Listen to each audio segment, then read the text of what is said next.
শনির বৃহত্তম উপগ্রহ টাইটানে প্রাণের অস্তিত্ব থাকতে পারে এমনই চাঞ্চল্যকর ইঙ্গিত মিলেছে নাসার সাম্প্রতিক গবেষণায়।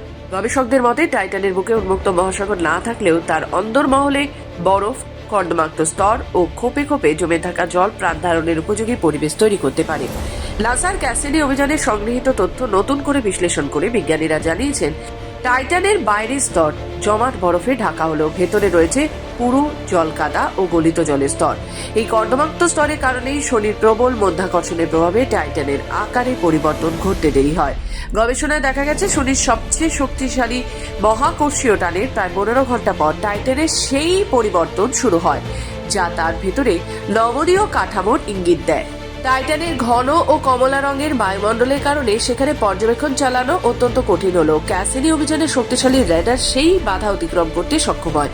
তাতে জানা যায় টাইটানে মিথেন বৃষ্টি হয়, জলভাগের অবস্থান বদলায় এবং পৃষ্ঠের তাপমাত্রা প্রায় -183°C।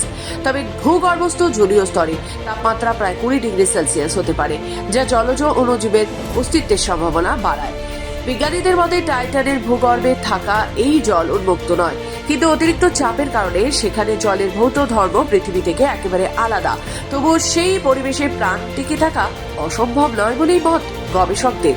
টাইটানের রহস্য আরও স্পষ্ট করতে নাসা 2028 সালে ড্রাগন ফ্লাই অভিযান শুরু করবে। 2034 সালের মধ্যে সেই মহাকাশযান টাইটানে অবতরণ করবে বলে আশা করা হচ্ছে। তখনই জানা যাবে পৃথিবীর বাইরে আরও একটি জগতে সত্যি প্রাণের ছোঁয়া রয়েছে কিনা।